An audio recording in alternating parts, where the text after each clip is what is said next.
हे guys, welcome back once again. और आज हम देखने वाले हैं फार्मेसी प्रैक्टिस। तो यूनिट 1 हम ख़त्म कर चुके हैं। अगर आपने वो नहीं देखा है तो जाके उसे देख लेना। प्रॉपर मैंने प्लेलिस्ट बना दी है ताकि आपको ढूंढने में दिक्कत ना आए। तो यूनिट 1 हमने अच्छे तरीके से ख़त्म किया था, सारी चीज़ें हमने समझी थी। और आज हम स्टार्ट करेंगे यूनिट 2।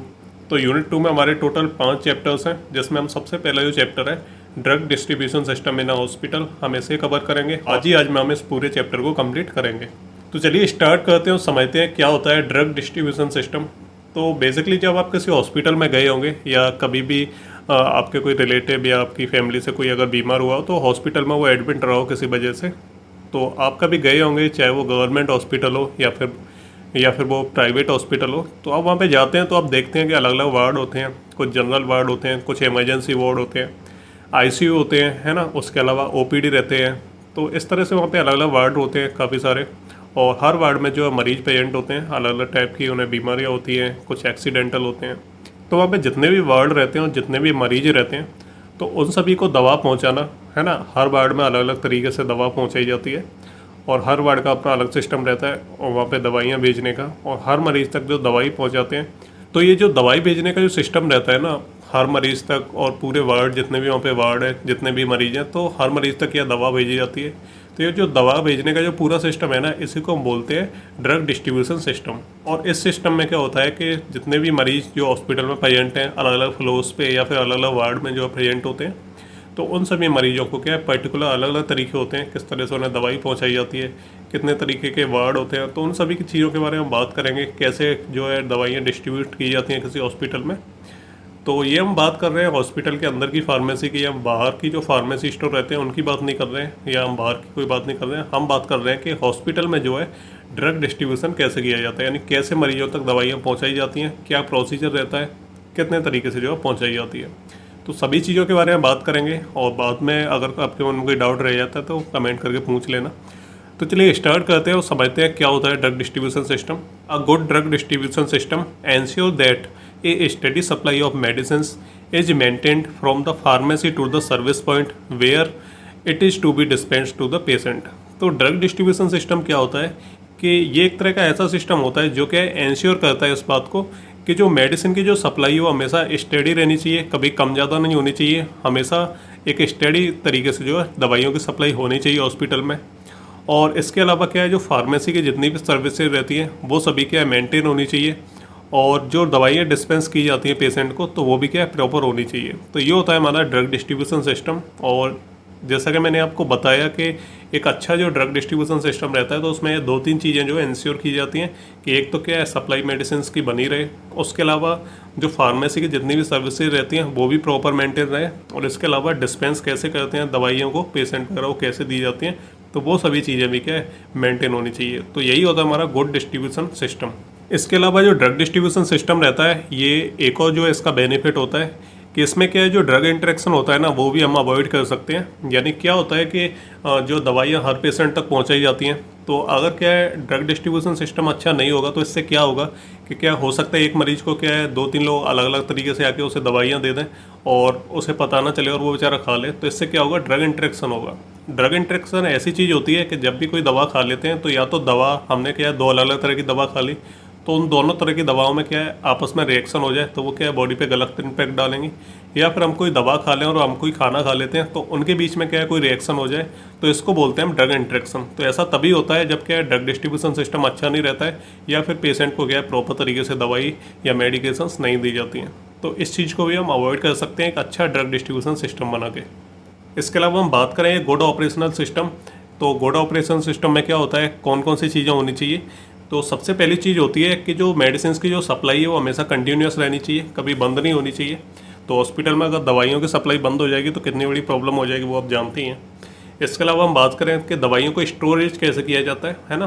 तो काफ़ी सारे अलग अलग तरह के ड्रग्स होते हैं, जैसे कुछ को क्या रेफ्रिजरेटर में रखना पड़ता है, कुछ को खुले में रखना पड़ता है, यानी पर्टिकुलर एक टेम्परेचर पर उन्हें स्टोर करना पड़ता है। तो उन सभी के लिए क्या एक प्रॉपर स्टोरेज होना चाहिए।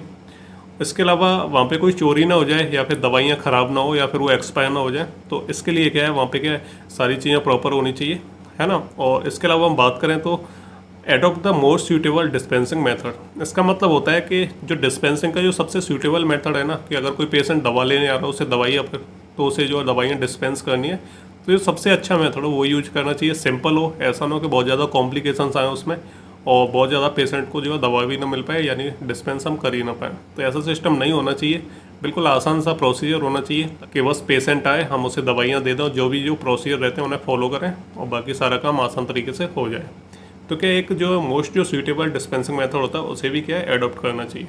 चलिए एक और चीज़ के बारे में बात करते हैं कि classification of drug distribution system, कि जो ड्रग डिस्ट्रीब्यूशन सिस्टम रहता है तो उसे कितने पार्ट में जो क्लासीफाई किया गया है। तो जनरली क्लासिफिकेशन का मतलब होता है कि हॉस्पिटल में बहुत सारे अलग अलग वार्ड रहते हैं, तो उनमें क्या है किस तरह से जो है हर वार्ड में जो दवाइयों का डिस्ट्रीब्यूशन किया जाता है, तो बेसिकली यही चीज़ है।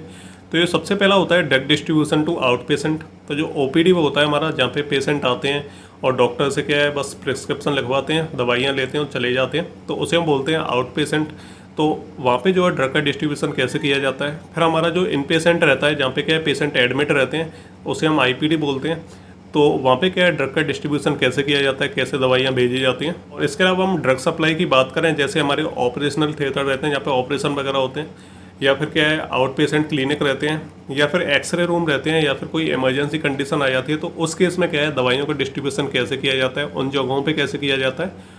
तो ये हमारा थर्ड जो है टाइप हो गया। ठीक है, तो ये हमारा क्लासिफिकेशन हो गया। क्लासिफिकेशन इसके 3 तरह के होते हैं, और अगर हम सिस्टम को अगर कैटेगराइज करें तो ये 2 तरह का हो जाता है। हमारा एक आउट पेशेंट हो जाता है जिसे हम एम्बुलेटरी पेशेंट भी बोलते हैं, और फिर हमारा एक इन पेशेंट हो जाता है जो एडमिटेड रहते हैं हॉस्पिटल में। तो सबसे पहले हम बात करेंगे आउट पेशेंट सर्विस की। तो आउट पेशेंट सर्विस का मतलब होता है कि ऐसे पेशेंट जो कि हॉस्पिटल में एडमिट नहीं होते हैं, यानी उन्हें किसी बेड की ज़रूरत नहीं पड़ती है, उन्हें क्या नॉर्मल बुखार होता है या कोई प्रॉब्लम होती है तो वो सीधे डॉक्टर से आके मिलते हैं, और डॉक्टर उन्हें क्या करता है पर्चा देता है दवाई का, और वो सीधे जाके मेडिकल स्टोर से दवा ले लेते हैं और सीधे वहाँ से निकल जाते हैं, यानी उन्हें एडमिट होने की ज़रूरत नहीं पड़ती है। तो ये होते हैं हमारे आउट पेशेंट सर्विसेज। इसके अलावा हम बात करें तो out patient dispensing is basic function of pharmacy department and hospital. तो आउट पेशेंट सर्विस क्या है, बहुत ही ज़्यादा मतलब कॉमन सी सर्विस होती है। ऐसा नहीं है कि इसमें बहुत ही ज़्यादा कोई लंबा चौड़ा प्रोसीजर होता है, और ऐसे ही ज़्यादातर पेशेंट आते हैं हॉस्पिटलों में। तो ये क्या बहुत कॉमन सी सर्विस होती है कि पेशेंट आता है, दवाई लेता है और चला जाता है, और एडमिट होने की कंडीशन नहीं होती है उसमें। तो ये चीज़ होती है हमारी आउट पेशेंट सर्विस। तो चलिए यहाँ पे हम थोड़ा सा अपना एक्टिविटी चार्ट देख लेते हैं। इसका मतलब होता है कि जो आउट पेशेंट सर्विस रहती है तो वो किस तरह से काम करती है, यानी पेशेंट कैसे आता है, कैसे वो दवाइयाँ लेता है और कैसे बाहर निकल जाता है, यानी उसे एडमिट होने की ज़रूरत नहीं पड़ती है। तो इसका एक जनरल सा एक चार्ट देख लेते हैं हम कि कैसे क्या सिस्टम होता है। सबसे पहले क्या है, उसे कोई बीमारी होती है तो वो डॉक्टर को दिखाता है। डॉक्टर क्या करता है, उसे पर्चे पे दवाइयाँ लिख के देता है। अब वो क्या पर्चे लेके कहाँ पे जाएगा, फार्मासिस्ट के पास जाएगा जहाँ पे फार्मेसी होगी। अब वो फार्मासिस्ट क्या करेगा कि उसे रिसीव करेगा पर्चे को, और फिर वो क्या करेगा जो प्रिस्क्रिप्शन है उसकी फिलिंग करेगा, यानी जो भी मेडिसिन उसमें लिखी हुई है वो क्या उन्हें चेक करेगा, उन्हें सेलेक्ट करेगा, उनकी लेवलिंग देखेगा, उनकी प्राइसिंग वगैरह चेक करेगा। ठीक है, कि कितने रुपए की है, यानी क्या इसकी कॉस्ट है। इसके अलावा उसकी लेवलिंग चेक करेगा, क्या स्टोरेज कंडीशन है, कहीं एक्सपायर तो नहीं होगी, है ना, और सिलेक्ट करेगा। तो ये सारी चीज़ें क्या एक फार्मासिस्ट करेगा जैसे उसे पर्चा मिलेगा। उसके बाद क्या करेगा, वो डिस्पेंस कर देगा, यानी दवाइयाँ क्या पेशेंट को डिस्पेंस कर देगा। इसके बाद क्या होता है कि जैसे वो डिस्पेंस करेगा तो फिर वो एक रिसिप्ट बनाएगा पेमेंट की। पेमेंट की जो रिसिप्ट होती है वो क्या 3 तरीके की होती है ना। तो वो हॉस्पिटल टू हॉस्पिटल क्या वेरी कर सकती है। जैसे सरकारी हॉस्पिटल में क्या वो फ्री रहती है, और कुछ हॉस्पिटल में कैश, या कुछ में क्या चार्ज वगैरह के हिसाब से क्या अलग अलग जो है रिसिप्ट होती है पेमेंट की। तो ये 3 तरह की होगी, फ्री, कैश और चार्ज है। और जो भी जो रिसिप्ट बनाई जाएगी, जिस तरह की रिसिप्ट बनाई जाएगी उसकी क्या है रिपोर्ट वगैरह, उसकी जो स्टेटिक्स है वो सारी चीज़ें क्या है मेंटेन करके रजिस्टर में लिख दी जाती हैं। सेकंड हम बात करें तो एक तो रिसिप्ट देगा वो पेमेंट की, है ना, और इसके अलावा एक प्रिस्क्रिप्शन भी फाइल करना रहता है। जो फार्मासिस्ट रहता है तो वो क्या करेगा, जैसे वो डिस्पेंस कर देगा पेशेंट को दवाई दे देगा, उसके बाद वो एक तो रिसिप्ट बनाएगा यानी पेमेंट वगैरह की। दूसरा वो क्या करेगा, जो प्रिस्क्रिप्शन होता है जो उसने दवाइयाँ दी हैं उसे उन्हें क्या फाइल करेगा। तो या तो क्या है जो रेगुलर जो प्रिस्क्रिप्शन फाइल रहती है उसमें वो उसे नोट करेगा। अगर वो क्या है रेगुलर जो पेशेंट है वो क्या हमेशा बार बार दवाइयाँ लेने आता है तो वो क्या करेगा, उसे रेगुलर प्रिस्क्रिप्शन फाइल रहती है उसमें क्या है उसे नोट कर देगा। इसके अलावा अगर कुछ स्पेशल टाइप के उसके मेडिकेशन चल रहे हैं, स्पेशल टाइप की दवाइयाँ चल रही हैं, जैसे नार्कोटिक प्रिस्क्रिप्शंस रहते हैं, तो अगर ऐसा कोई मेडिकेशन चल रही है तो उसके लिए क्या अलग फाइल रहती है जिसे हम नार्कोटिक प्रिस्क्रिप्शन फाइल बोलते हैं। तो वो सारी चीज़ें क्या उसमें मेंटेन करेगा, यानी उसमें क्या लिख दी जाएंगी। तो ये क्या एक जनरल सा एक आउट पेशेंट एक्टिविटी चार्ट रहता है। इस तरीके से काम होता है आउट पेशेंट सर्विस में। तो बस यही चीज़ आपको ध्यान रखनी है किस तरीके से कौन कौन से स्टेप होते हैं, तो हमारा बेसिक सी चीज़ है आपको आसानी से आ जाएगी। तो आपको आउट पेशेंट पे बस इतना ही पढ़ना है, क्योंकि बेसिकली हम क्या है, जो हॉस्पिटल में जो ड्रग डिस्ट्रीब्यूशन सिस्टम रहता है हम उसके बारे में, ये जो चैप्टर है उसी के बारे में है पूरा। तो जो आउट पेशेंट सर्विस रहती है उसके बारे में यहाँ पे ज़्यादा डिटेल नहीं पढ़नी है आपको। तो बस बेसिक चीज़ें आपको बस आउट पेशेंट सर्विस की पढ़नी है, लेकिन हम डिटेल चीज़ें पढ़ेंगे इन पेशेंट सर्विस की। तो जो इन पेशेंट सर्विस जो आईपीडी होता है वो क्या हमारा मोस्ट इंपॉर्टेंट रहता है, तो उसके बारे में हम डिटेल में पढ़ेंगे। तो आउट पेशेंट सर्विस में बस आपको यही 2-3 चीज़ें पढ़नी है। और अब बात करते हैं इन पेशेंट सर्विस की, कि इन पेशेंट सर्विस क्या होता है। तो जैसा कि आप जानते हैं इन पेशेंट सर्विस आईपीडी जो वार्ड रहते हैं उसमें क्या है, पेशेंट को कोई ज़्यादा दिक्कत होती है, कोई ज़्यादा इमरजेंसी केस होता है, तो उस केस में क्या है, पेशेंट को आईपीडी यानी जो इन पेशेंट सर्विस रहती है, इन पेशेंट डिपार्टमेंट रहता है उसमें एडमिट कर दिया जाता है ना। यानी पेशेंट क्या है, एडमिट हो जाता है हॉस्पिटल में, अगर आसान भाषा में बोले। और फिर वो क्या है, उसके ऊपर डिपेंड करता है कि उसे कौन सी डिजीज है, क्या प्रॉब्लम है, तो उसकी क्या है जो रेस्ट करने की जो ड्यूरेशन रहती है वो भी चीज़ क्या है तय की जाती है। तो चलो बात करते हैं कि क्या सिस्टम रहता है इनपेशेंट सर्विस का। सबसे पहले पॉइंट की हम बात करें तो the drug distribution to the inpatient department can be carried out from the outpatient dispensing area. तो अगर हम आईपीडी में ड्रग डिस्ट्रीब्यूशन की बात करें तो बेसिकली होता क्या है इसमें, यानी ड्रग डिस्ट्रीब्यूशन कैसे होता है कि जैसे हमारी आउट पेशेंट सर्विस थी ना, जैसे जहाँ से क्या है आउट पेशेंट यानी जो ओपीडी वाले जो मरीज से जो आते हैं दिखा के चले जाते हैं, तो वहाँ पे उन्हें जिस तरीके से ड्रग दिया जा रहा था, तो इन पेशेंट सर्विस में भी सेम उसी तरीके से क्या डिस्पेंस किया जाता है ड्रग को। दूसरा हम बात करें कि जो स्टाफ ओपीडी में काम कर रहा था वही स्टाफ क्या है आईपीडी में काम करता है। ऐसा नहीं है कि ओपीडी का स्टाफ अलग होता है, वो अलग तरीके से जो दवाइयाँ डिस्ट्रीब्यूट करते हैं और आईपीडी का अलग होता है, ऐसा बिल्कुल नहीं है। जो स्टाफ जो ओपीडी में काम करता है वही क्या है आईपीडी में काम करता है, यानी दोनों तरह का जो ड्रग डिस्ट्रीब्यूशन रहता है ओपीडी में भी और आईपीडी में भी, तो सेम जो स्टाफ रहता है वही ये काम संभालता है। और अगर वर्कलोड अगर ज़्यादा हैवी हो जाता है, ज़्यादा काम हो जाता है, तो उस केस में क्या है जो है लोगों की और भर्ती की जाती है, यानी और जो पर्सनल्स की जो संख्या को बढ़ाने के लिए उन्हें क्या है एम्प्लॉयड किया जाता है। और नेक्स्ट हम बात करें तो there are 4 type of system for inpatient drug distribution. ये इंपॉर्टेंट चीज़ है और एग्जाम में पूछी जाती है, तो इसका आपको ध्यान रखना है। अगर इनपेशेंट सर्विस पूछी जाती है एग्जाम में तो उससे आपको पूरा लिखना होगा। तो सबसे पहला रहता है हमारा बेसिकली क्या है, जो इनपेशेंट ड्रग डिस्ट्रीब्यूशन रहता है ना, ये 4 तरीके से होता है। सबसे पहला रहता है हमारा इंडिविजुअल प्रिस्क्रिप्शन ऑर्डर सिस्टम, दूसरा रहता है हमारा कंप्लीट फ्लोर स्टॉक सिस्टम, तीसरा रहता है हमारा कॉम्बिनेशन ऑफ एबव मेंशन्ड, और फिर रहता है हमारा यूनिट डोज डिस्पेंसिंग मेथड। तो ये 4 तरीके रहते हैं जो इन पेशेंट सर्विस में जो है यूज़ किए जाते हैं, उन्हें किस तरीके से दवाइयाँ दी जाती हैं। तो ये 4 तरीके रहते हैं, इन तरीक़ों से जो है दवाइयाँ डिस्ट्रीब्यूट की जाती हैं। तो चारों के बारे में हम डिटेल में पढ़ेंगे क्या होते हैं चारों तरीके। चलिए, तो सबसे पहले हम देखते हैं इंडिविजुअल प्रिस्क्रिप्शन ऑर्डर सिस्टम। ये जो सिस्टम रहता है ना ड्रग डिस्ट्रीब्यूशन का, ये क्या है छोटे छोटे जो हॉस्पिटल्स होते हैं उनमें क्या है ज़्यादा एप्लीकेबल होता है, जहाँ पे स्टाफ कम होता है, नर्सेज कम होती हैं, पेशेंट भी कम होते हैं। तो बेसिकली इस सिस्टम में होता क्या है कि जो दवाइयाँ होती हैं जो क्या है डॉक्टर प्रिस्क्रिप्शन लिख के देता है और नर्सेज क्या है आपको आके पर्चा थमा दें कि जाओ ये दवाइयाँ ले आओ, तो आप क्या है जाके दवाइयाँ ले आओ और जाके वापस से नर्स को दे दो, तो वो क्या है दवाइयाँ पेशेंट को दे देती हैं। और फिर अगर दवाइयाँ ख़त्म हो जाती है तो फिर से पर्चा दे देती हैं, हमें फिर से दवाइयाँ लानी रहती हैं। तो क्या है इस तरीके का ये सिस्टम रहता है। तो इसमें क्या है इंडिविजुअल प्रिस्क्रिप्शन रहता है, तो इंडिविजुअल टू इंडिविजुअल क्या अलग अलग प्रिस्क्रिप्शन मिलते हैं, नर्सेज क्या अलग अलग पर्चा ला के आपको देती हैं, आपको जाके दवाइयाँ लेके आनी है, चाहे आप बाहर से ला सकते हो, हॉस्पिटल के अंदर भी फार्मेसी होती है तो वहाँ से भी ले सकते हो। तो दोनों तरीके से क्या है फार्मेसी में बस दवाइयाँ आपको ला के देनी रहती हैं और इस तरीके से क्या है वहाँ पे सिस्टम चलता रहता है। और यहाँ पे क्या है मैन पावर की भी ज़्यादा ज़रूरत नहीं पड़ती है। जो छोटे हॉस्पिटल्स वगैरह रहते हैं वहाँ मैन पावर की भी ज़्यादा ज़रूरत नहीं पड़ती है, यानी कम लोग होते हैं, कम स्टाफ होता है, तब भी काम चल जाता है। तो ये हमारा रहता है इंडिविजुअल प्रिस्क्रिप्शन ऑर्डर सिस्टम। बात करते हैं इसके एडवांटेज और डिसएडवांटेज की, कि हर सिस्टम जो भी होता है उसके कुछ एडवांटेज भी होते हैं, कुछ डिसएडवांटेज भी होते हैं, तो उसके बारे में हम बात करते हैं।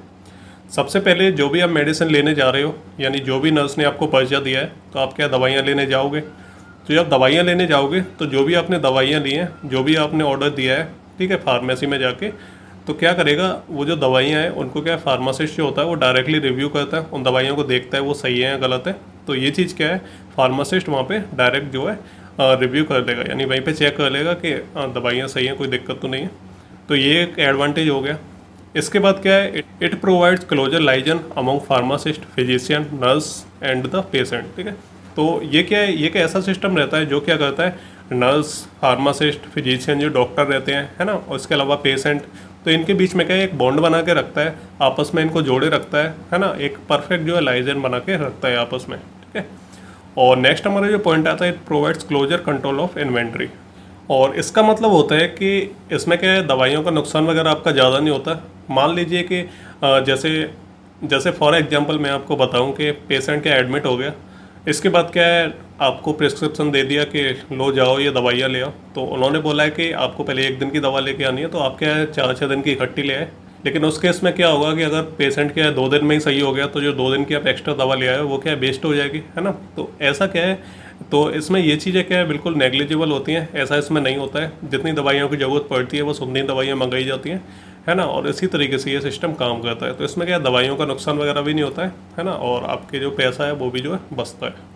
बात करें इसके डिसएडवांटेज की, तो कई बार क्या है ये हो सकता है कि आपको प्रिस्क्रिप्शन मिले, आपको यानी पर्चा मिले, आप दवाइयाँ लेने जाओ, तो थोड़ा सा इसमें डिले हो सकता है कि आपको दवाइयाँ ना मिले, यानी पेशेंट को जो दवाइयाँ देनी है जिन्हें आप लेने गए हो, तो उसमें थोड़ा बहुत डिले हो सकता है। ठीक है, तो ये इसका एक डिसएडवांटेज है। सेकंड, अब बात करें कि जो कॉस्ट होती है, ओवरऑल जो कॉस्ट होती है मेडिकेशन की, वो क्या है पेशेंट के लिए इंक्रीज हो सकती है ना। तो जो दवाइयाँ हैं उनकी कॉस्ट क्या है इंक्रीज हो सकती है, क्योंकि बार बार क्या है प्रिस्क्रिप्शन आपको दिया जाएगा, है ना, और बार बार आप दवाइयाँ लेके आओगे, तो जो ओवरऑल जो कॉस्ट आएगी वो क्या है थोड़ी सी ज़्यादा आएगी। सेकंड बात करते हैं हम कंप्लीट फ्लोर स्टॉक सिस्टम।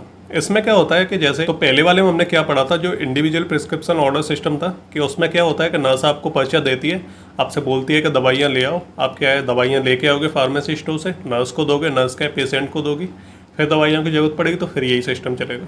तो ये जो सिस्टम रहता है इसमें क्या होता है कि जो ड्रग्स होते हैं ना, वो क्या है नर्सिंग स्टेशन वहाँ पे बना होता है जहाँ पे पेशेंट एडमिट रहता है ना, जिस फ्लोर पे, जैसे अगर मल्टी फ्लोर है हॉस्पिटल, तो हर फ्लोर पे क्या है एक नर्सिंग स्टेशन होगा, उसमें क्या है काफ़ी सारी दवाइयाँ जो है स्टोर्ड रहती हैं। ठीक है, और जब भी क्या है पेशेंट को दवाइयाँ देनी रहती हैं, तो नर्स क्या करती है सीधे जाती है उसमें से दवाइयाँ निकालती है और फिर क्या है पेशेंट को दे देती हैं। अगर फिर ज़रूरत पड़ती है तो फिर से उस नर्सिंग स्टोर में से जाके, स्टेशन में से जाके उसे दवाइयाँ लेती है और फिर से दे देती हैं। तो इस तरह से क्या है आपको क्या है बार बार प्रिस्क्रिप्शन या पर्चा नहीं दिया जाएगा कि जाओ दवाइयाँ ले आओ, ऐसा नहीं करना पड़ेगा। इसमें क्या है बस सीधे नर्स क्या है नर्सिंग स्टेशन से बस दवाइयाँ लेती हैं, यानी एक तरह का स्टोरेज होता है, उसमें क्या दवाइयाँ भरी रहती हैं बहुत सारी, और नर्स क्या करती है सीधे जाती है वहाँ से दवाइयाँ लेके पेशेंट को दे देती हैं। सिंपल सा सिस्टम रहता है, ज़्यादा कुछ इसमें कन्फ्यूज होने की ज़रूरत नहीं है। और नर्स जो दवाइयाँ देती हैं वो ऐसे ही नहीं दे देती हैं, जो डॉक्टर्स ने जो प्रिस्क्राइब की हैं, जो बताई हैं, जो पेशेंट को देनी है वही दवाइयाँ जाके लेके आती है। ऐसा नहीं है अपने मन से कोई भी दवा ले आए, तो जो डॉक्टर जो प्रिस्क्राइब करता है वही दवाइयाँ लेके आती है। इसके अलावा हम बात करें कि जो नर्सिंग स्टेशन रहता है उसमें कैसे ड्रग रहते हैं, तो ज़्यादातर जो कॉमनली यूज ड्रग होते हैं, जो नॉर्मल ड्रग होते हैं कॉमनली यूज़ किए जाने वाले, वही ड्रग जो है स्टोर रहते हैं उसमें। ऐसा नहीं है कि बहुत ज़्यादा एडवांस जो ड्रग रहते हैं, है ना, जैसे नार्कोटिक्स वगैरह के, तो ऐसे ड्रग वहाँ पे स्टोर नहीं किए जाते हैं। बस कॉमनली जो यूज रहते हैं वही ड्रग को क्या स्टॉक किया जाता है। बात करें एडवांटेज की, तो drugs are readily available for administration. तो ड्रग्स के हमेशा तैयार रहते हैं, क्योंकि हर फ्लोर पे क्या है नर्सिंग स्टेशन बने होते हैं, यानी स्टोरेज होते हैं, तो जब भी दवाइयों की जरूरत पड़ती है तुरंत जाके वहाँ से ले आते हैं। ठीक है, तो हमेशा क्या है तैयार रहता है, यानी दवाइयाँ क्या हमेशा रेडी मिलती हैं। दूसरा क्या है कि ड्रग्स को बार बार लौटाने की ज़रूरत नहीं पड़ती है। बाई चांस जैसे प्रिस्क्रिप्शन अगर नर्स ने दिया तो क्या आप दवाइयाँ ले आए, अगर बाई चांस गलत हो जाती हैं दवाइयाँ, अगर सही से दवाइयाँ नहीं लाए हो आप, तो क्या उन्हें लौटाना जाना पड़ेगा। तो ऐसे क्या दिक्कतें आती रहती हैं बहुत सारी। तो इस केस में क्या है रिटर्न भी आपको बार बार ड्रग्स को नहीं करना है। जो ड्रग्स की ज़रूरत होती है वो नर्स खुद जाती है और लेके उसमें से आती है और जाके खिला देती है। इसके अलावा हम बात करें तो reduce in patient prescription orders, तो बार बार आपको प्रिस्क्रिप्शन लेके जो है नहीं जाना पड़ेगा फार्मेसी में और बार बार दवाइयाँ नहीं लानी पड़ेगी। तो ये चीज़ भी क्या है इसमें रिड्यूस हो जाती है। और इसके बाद क्या होता है कि reduction in number of pharmacy personal required. तो इसमें क्या है जो फार्मेसी के जो पर्सनल होते हैं उनकी भी क्या रिक्वायरमेंट बिल्कुल कम हो जाती है, क्योंकि ज़्यादातर जो काम होता है वो नर्सेज ही संभालती हैं, क्योंकि नर्स जाती है सीधी और नर्सिंग स्टेशन से दवाइयाँ लेके पेशेंट को दे देती हैं। तो इसमें क्या है जो प्रिस्क्रिप्शन का जो सिस्टम रहता है कि पता चले कि आप जाओगे फार्मेसी स्टोर पे, तो वहाँ पे क्या है फार्मासिस्ट की भी ज़रूरत पड़ती है बहुत सारे। इसके अलावा क्या है और भी पर्सनल की ज़रूरत पड़ती है जो काम करते हैं। तो इन सभी के क्या है जो नंबर होते हैं वो कम हो जाएंगे, यानी क्या है ज़्यादा जो पर्सनल्स होते हैं उनकी ज़रूरत नहीं पड़ेगी इसमें। डिसएडवांटेज की हम बात करें कि increase in chance of medication error, तो किसी तरह का मेडिकेशन एरर भी आ सकता है इसमें। ये क्या एक तरह का डिसएडवांटेज है, क्योंकि कई बार क्या होता है कि नर्सेज भी दवाइयाँ लेके आती हैं तो उनसे क्या है कोई गलती हो सकती है बाई चांस। ठीक है, तो इसमें क्या है मेडिकेशन में एरर आ सकता है।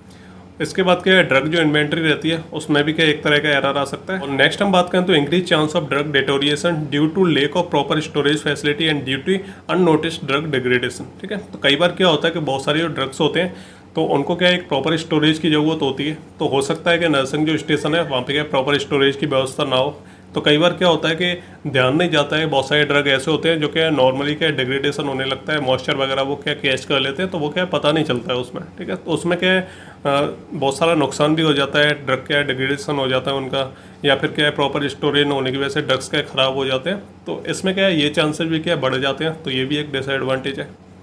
और नेक्स्ट हम बात करते हैं increased workload on the nurses. तो नर्सेज का ये पूरा काम है क्योंकि वही नर्सिंग स्टेशन को संभालती हैं। तो उसमें क्या होता है कि जो वर्कलोड रहता है वो नर्सेज पे ही आ जाता है सारा का सारा, और किसी पर्सनल की क्या रिक्वायरमेंट नहीं होती है इसमें। तो क्या है नर्स ही जो है इस पूरे काम को संभालती है, तो वर्कलोड भी ज़्यादा आ जाता है, तो ये भी एक डिसएडवांटेज है। नेक्स्ट इसी में हम बात करें तो जो फ्लोर स्टॉक जो ड्रग्स रहते हैं ये दो तरह के रहते हैं। एक तो क्या है चार्ज फ्लोर स्टॉक ड्रग्स रहते हैं, दूसरे क्या है non charge floor stock drugs रहते हैं। चार्ज में क्या है कि चार्ज लिया जाता है, जो भी ड्रग दिया जा रहा है उसका चार्ज जो है ऐड किया जाता है, और नॉन चार्ज में क्या है चार्ज जो है नहीं लिया जाता। तो दोनों के बारे में डिस्कशन करेंगे। तो सबसे पहले हम बात करेंगे dispensing of charge floor stock drugs. तो बेसिकली इसमें क्या होता है कि जो भी मरीज को दवाइयाँ दी जा रही है ना, अगर उसे एक टैबलेट दी गई है तो उसका उससे चार्ज लिया जाएगा, उसे 2 टैबलेट दी है तो उसका उससे चार्ज लिया जाएगा, यानी हर एक सिंगल डोज पे क्या है उससे जो है चार्ज लिया जाएगा, यानी उसे जो है उससे जो पैसे लिए जाएंगे, पैसों की डिमांड की जाएगी, ठीक है। और नेक्स्ट हम बात करेंगे selection of the drugs made by PTC. तो जो ड्रग्स का जो सिलेक्शन होता है वो पीटीसी के द्वारा किया जाता है, यानी जो भी ड्रग्स दिए जा रहे हैं पेशेंट को तो उसे क्या पीटीसी बनाती है, यानी फार्मास्यूटिक थेरेप्यूटिक कमेटी होती है, वो क्या है ड्रग्स का क्या सिलेक्शन करती है, किस तरह के ड्रग्स जो है देने हैं। नेक्स्ट हम बात करें तो charge floor stock drugs are stored at various nursing stations. तो अगर फ्लोर पे क्या है जैसे बहुत सारे फ्लोर्स हैं हॉस्पिटल में, तो उसमें क्या अलग अलग नर्सिंग स्टेशन होते हैं, तो वहाँ पे क्या है अलग अलग तरह के तो जितने भी ड्रग्स रहते हैं वो क्या है नर्सिंग स्टेशन पे ही जो है स्टोर किए जाते हैं, है ना। और बात करें कि an envelope is use to dispense such drugs, ठीक है। और अगर इन ड्रग्स को डिस्पेंस करना है तो एक एनवलप आता है, तो उसी में क्या है इन ड्रग को डिस्पेंस किया जाता है। सेकंड हम बात करेंगे dispensing of non charge floor stock drugs. तो चार्ज में तो हमने देखा था कि हर सिंगल डोज पे क्या है जो चार्ज किया जा रहा था पेशेंट से, लेकिन इसमें क्या है ये नॉन चार्ज रहता है। तो बात करते हैं कि these are medicaments placed at the nursing station for the use of all patient on the floor, ठीक है। तो इसमें बेसिकली क्या होता है कि ये जो ड्रग्स होते हैं वो भी क्या है नर्सिंग स्टेशन में रखे जाते हैं, और जो चार्ज वाले थे वो भी नर्सिंग स्टेशन में रखे जाते हैं। फ़र्क दोनों में बस इतना है कि जो चार्ज वाला सिस्टम था तो उसमें क्या है जो भी ड्रग जो नर्स के द्वारा पेशेंट को दिया जा रहा था, कोई भी सिंगल डोज हो, तो उसका क्या उससे तभी जो है उससे चार्ज जो लिया जा रहा था, साथ ही साथ उससे क्या पैसे की डिमांड की जाती है, यानी साथ ही साथ जो है चार्ज लिया जाता है। नॉन चार्ज में क्या होता है कि यही सेम सिस्टम रहता है कि नर्स क्या स्टेशन से जो दवाइयाँ लेके आती हैं पेशेंट को देती हैं, फिर ज़रूरत पड़ती है फिर से लेके आती हैं, फिर से देती हैं, लेकिन उसका तुरंत के तुरंत जो है चार्ज नहीं लिया जाता है। जब मरीज़ सही हो जाता है उसके बाद फिर कैलकुलेशन की जाती है, पूरा जो है उसका रिकॉर्ड बनाया जाता है कि कितनी जो है मेडिकेशंस लगी हैं, कितना क्या रहेगा, उसके बाद जो है बाद में उससे पैसा लिया जाता है, यानी बाद में उससे चार्ज लिया जाता है जब पेशेंट ठीक हो जाता है। तो दोनों में बस इतना सा ही अंतर है, ठीक है। तो दोनों आपको याद रखने हैं। और बेसिकली इसमें एक जो ड्रग बास्केट मेथड यूज किया जाता है, यानी ड्रग की एक बास्केट टाइप की होती है, उसे जो है यूज़ किया जाता है, यानी जितने भी पेशेंट भर्ती होते हैं उनके अलग अलग बेड नंबर होते हैं, अलग अलग उनके नंबर होते हैं, उनके पास क्या है कि स्टोरेज रखा रहता है बास्केट जैसा, उसी में क्या उनके सारे ड्रग्स वगैरह रखे रहते हैं जो भी उनको देने हैं टाइम टू टाइम। तो नर्स क्या करती हैं वहाँ पे आती हैं उस बास्केट में से ड्रग निकाल के क्या है मरीज को दे देती हैं। तो क्या है ड्रग बास्केट सिस्टम यूज़ किया जाता है। एक रहता है हमारा मोबाइल डिस्पेंसरी यूनिट। मोबाइल का मतलब है क्या जिसे हम मूव कर सकते हैं, ठीक है। तो इस तरह का एक डिस्पेंसरी यूनिट भी रहती है। तो it is a specially constructed stainless steel truck. तो बेसिकली इसमें पहिए लगे रहते हैं, स्टेनलेस स्टील का बना होता है, ठीक है। तो इसमें क्या है बहुत सारी दवाइयों को रख दिया जाता है, और इससे क्या है हर फ्लोर पे जो घुमाया जाता है जहाँ पे क्या है दवाइयों की ज़रूरत है, तो उसमें क्या दवाइयाँ रखी जाती हैं और उसे पेशेंट तक पहुँचाया जाता है। इसकी जो हाइट रहती है वो क्या है 60 इंच रहती है, और जो विड्थ रहती है वो 48 इंच रहती है, और इसके अलावा हम देखें कि उसकी गहराई कितनी रहती है वो 25 इंचेस रहती है। तो ये इसका साइज होता है। इसके बाद हमारा थर्ड आता है जिसे हम बोलते हैं combination of individual drug order and floor stock system. तो जैसे हम इंडिविजुअल ड्रग ऑर्डर्स को ले रहे थे, जैसे आपने शुरुआत में मैंने आपको पहला पढ़ाया था, और उसी हिसाब से क्या है सेकंड आया था हमारा फ्लोर स्टॉक सिस्टम। तो दोनों को क्या है कंबाइन करके एक अलग सिस्टम बनाया जाता है, ठीक है। तो ये भी हमारा एक अलग टाइप का सिस्टम रहता है। इसमें क्या है ड्रग को जो है डिस्पेंस किया जाता है, प्रिस्क्रिप्शन के थ्रू भी किया जाता है, और जो है वहाँ पे नर्सिंग स्टेशन होते हैं तो वहाँ पे भी क्या उनके थ्रू भी जो किया जाता है, यानी दोनों को मिला के एक हमारा अलग कॉम्बिनेशन बन जाता है। तो थ्योरी आपको पढ़ लेनी है, बिल्कुल सिंपल है। इसके अलावा हमारा नेक्स्ट आता है यूनिट डोज डिस्पेंसिंग। तो यूनिट डोज डिस्पेंसिंग क्या होता है? तो यूनिट डोज डिस्पेंसिंग में बेसिकली क्या होता है कि अगर हम इसे डिफाइन करें एक तरह से, तो क्या है जब भी किसी पेशेंट को कोई दवाई की ज़रूरत पड़ती है, जब भी कोई पेशेंट एडमिट होता है, तो उस केस में क्या है कि उसे क्या है उसे मेडिकेशंस के लिए उसे प्रिस्क्रिप्शन जो इसके लिए लिखा जाता है, उसके लिए दवाइयाँ लिखी जाती है। तो क्या होता है कि किसी पेशेंट को कोई बीमारी हो, उसे जितनी भी दवा देनी है, उसे जितने भी इंजेक्शन लगने रहते हैं या जो भी उसे मेडिकेशंस देनी है, वो सब क्या है एक यूनिट डोज उसका बना दिया जाता है, जिसमें क्या इंजेक्शन भी रहते हैं, दवाइयाँ भी रहती हैं, ठीक है। तो उस तरह का एक यूनिट पूरा एक डोज बना दिया जाता है और फिर उसे क्या है पेशेंट तक पहुँचा दिया जाता है। और फिर क्या है जो नर्सेज वगैरह रहती है उसमें से अगर उसे दवाइयों की ज़रूरत है तो वो उसमें से दवाइयाँ निकल के पेशेंट को दे देगी, इंजेक्शन लगाना है तो इंजेक्शन निकल के दे देगी।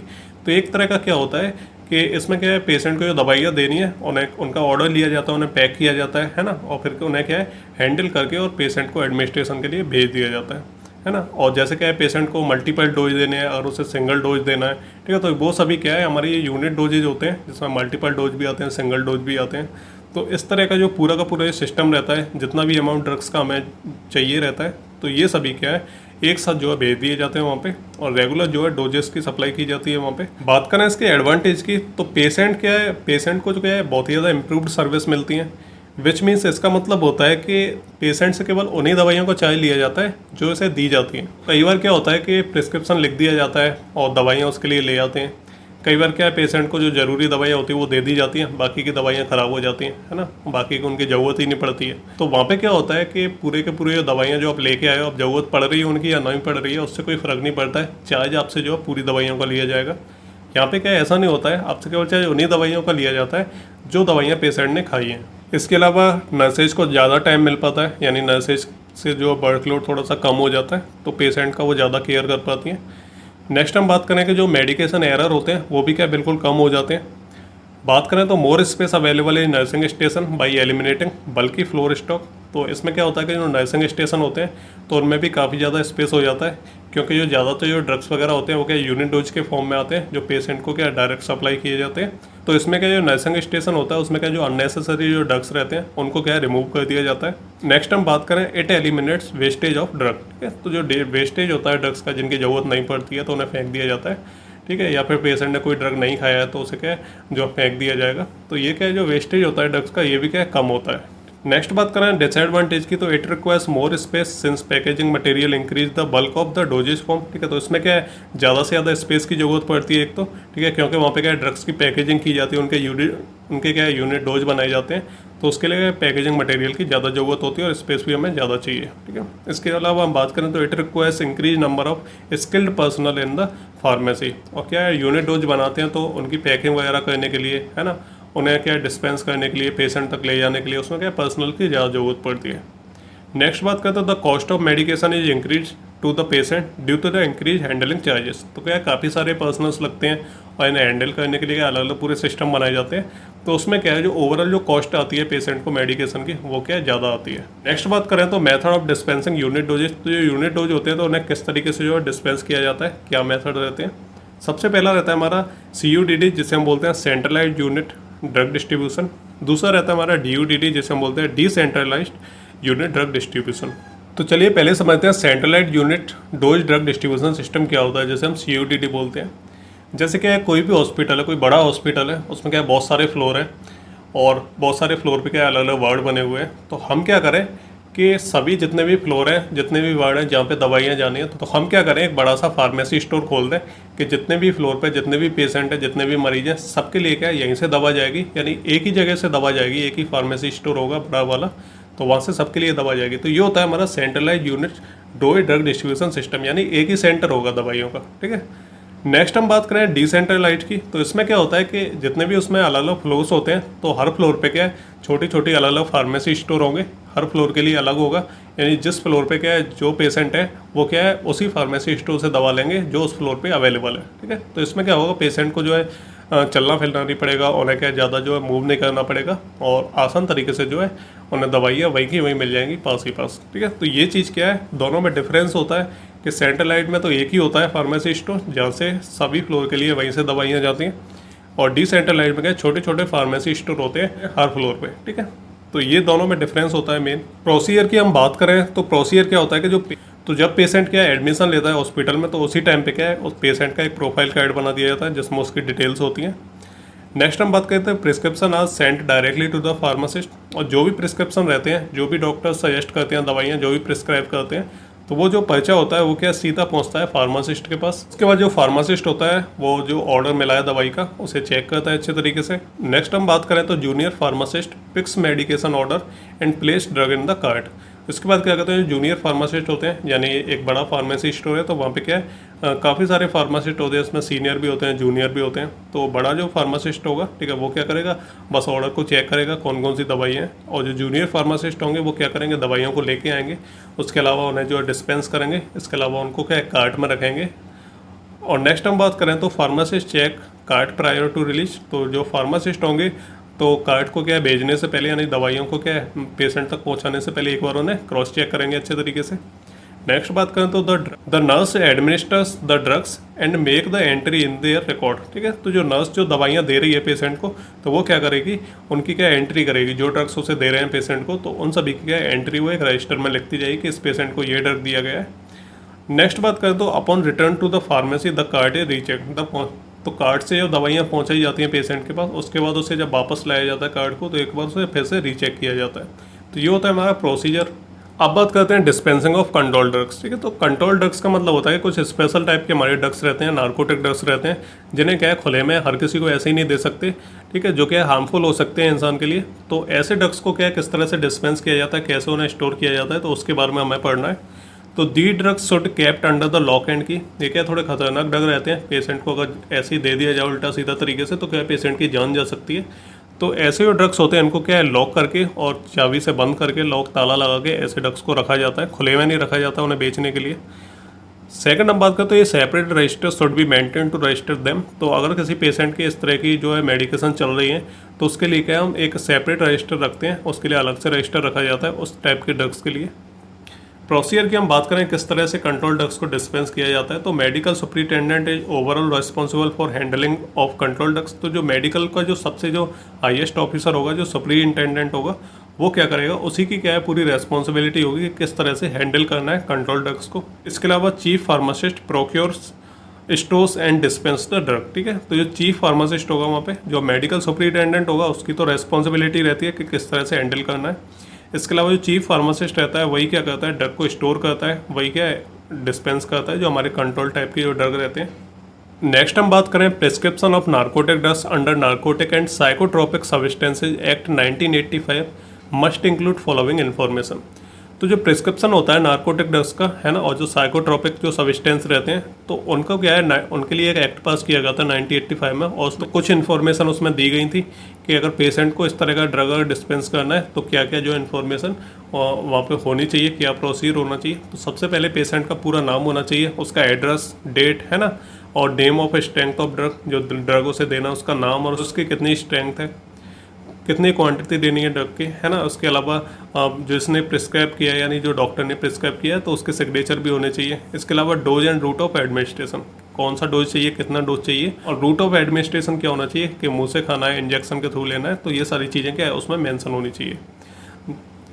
नेक्स्ट बात करें तो if the required drug is not in the stock the complete control drug prescription must be written on hospital prescription blank form by registers medical practitioners and sign. ठीक है, तो कई बार क्या होता है कि जो ड्रग पेशेंट को दिया जाना है तो वो क्या हो सकता है स्टॉक में ना हो, यानी वो अवेलेबल ना हो। तो उस केस में क्या होता है कि एक ब्लैंक फॉर्म होता है, उसको क्या है भरना रहता है। तो ये क्या है जो मेडिकल प्रैक्टिशनर रहते हैं वही क्या है इस ब्लैंक फॉर्म को भरते हैं, वो उसमें मेंशन करते हैं कि ये ड्रग क्या है अवेलेबल नहीं है स्टॉक में, और उस पर क्या है साइन वगैरह भी किए जाते हैं। नेक्स्ट बात करते हैं हम delivery of narcotic drugs from pharmacy to wards should be carried out by realisable person. तो जो डिलीवरी रहती है नार्कोटिक ड्रग्स की कि अगर किसी पेशेंट को दवा देनी है तो क्या फार्मेसी स्टोर से और वार्ड तक उसे पहुंचाने की जो जिम्मेदारी रहती है वो क्या एक रिलायबल पर्सन की होती है, यानी एक जिम्मेदार पर्सन होगा। ऐसे नहीं है कि किसी के भी हाथ में दे दिया और वो जाके उसे खिला दे, तो उससे क्या दिक्कत हो सकती है, पेशेंट मर सकता है। तो इसमें क्या एक जिम्मेदार पर्सन की क्या रिक्वायरमेंट होती है, कोई अच्छा बढ़िया और नॉलेजबल एक इंसान होगा, वो क्या करेगा फार्मेसी से उस दवा को ले जाके पेशेंट तक पहुँचाएगा। नेक्स्ट हम बात करें तो after dispensing nurse resume responsibility for administration control and auditing of the inventory. ठीक है, तो जब डिस्पेंस कर दिया जाता है नार्कोटिक ड्रग्स को तो उसके बाद क्या नर्स की जो जिम्मेदारी होती है वो फिर से शुरू हो जाती है, उनकी क्या क्या जिम्मेदारियाँ हैं और ड्रग कैसे एडमिनिस्ट्रेशन करवाना है, किस तरह से पेशेंट को देना है और किस तरह से क्या है कंट्रोल करनी है बाकी ऑडिटिंग वगैरह, इन्वेंट्री वगैरह। तो ये सारी चीज़ें क्या है नर्स का काम रहता है और डिस्पेंसिंग के बाद क्या है ये सारे काम उन्हें नर्स को करने पड़ते हैं। सबसे लास्ट पॉइंट की हम बात करें तो एक पेशेंट रिफ्यूज और doctor cancels any dose, nurse should destroy the drug into sink and record refused by the patient और कैंसल्ड बाय द डॉक्टर। कई बार क्या होता है जिस पेशेंट को वो दवा देनी है, जो कंट्रोल्ड अगर ड्रग उसे देने हैं, कोई भी नार्कोटिक ड्रग देना है, तो अगर पेशेंट उसे रिफ्यूज कर देता है या फिर डॉक्टर उसे कैंसिल कर देता है कि नहीं उसे ये दवा नहीं खानी है, या डॉक्टर मना कर देता है कि उसे ये दवा नहीं देनी है, तो नर्स क्या करेगी उस ड्रग को क्या डिस्ट्रॉय कर देगी, यानी उसे सिंक में क्या है उसे डिस्ट्रॉय कर देगी। उसके बाद क्या है रिकॉर्ड में उस चीज़ को मेंटेन भी करना रहता है कि अगर पेशेंट ने क्या है उसे रिफ्यूज किया है यानी पेशेंट ने उसे नहीं लिया है तो क्या है रिकॉर्ड में लिखना पड़ेगा कि रिफ्यूज बाई पेशेंट, और अगर डॉक्टर ने कैंसिल किया है तो लिखना पड़ेगा रिकॉर्ड्स में कैंसिल्ड बाई डॉक्टर। तो ये चीज़ क्या नर्सेज करती हैं। तो ये जो हमारा पहला चैप्टर था डिस्ट्रीब्यूशन सिस्टम इन हॉस्पिटल, तो ये हमारा कंप्लीट हो चुका है। पहला चैप्टर था हमारा यूनिट 2 का। तो बेसिकली थ्योरेटिकल पोर्शन है पूरा का पूरा, थोड़ा सा बोरिंग हो सकता है, लेकिन अगर आप देखते हो तो इससे क्या आपको थोड़ा आइडिया लग जाता है कि क्या इसमें बोला जा रहा है, क्या इसमें पूछा जा रहा है। तो एग्जाम में क्या है आप एज इट इज लिख सकते हो। तो सारी चीज़ें इसमें मैंने कवर कर दी हैं। कोई भी आपके मन में डाउट हो, कुछ समझ में नहीं आया हो तो आप कमेंट करके पूछ लेना और मैं पूरी कोशिश करूँगा कि आपको जो मैं उसे बता दूँ। ठीक है, तो मिलते हैं अगली वीडियो में अब नए चैप्टर के साथ। तब तक के लिए goodbye and take care.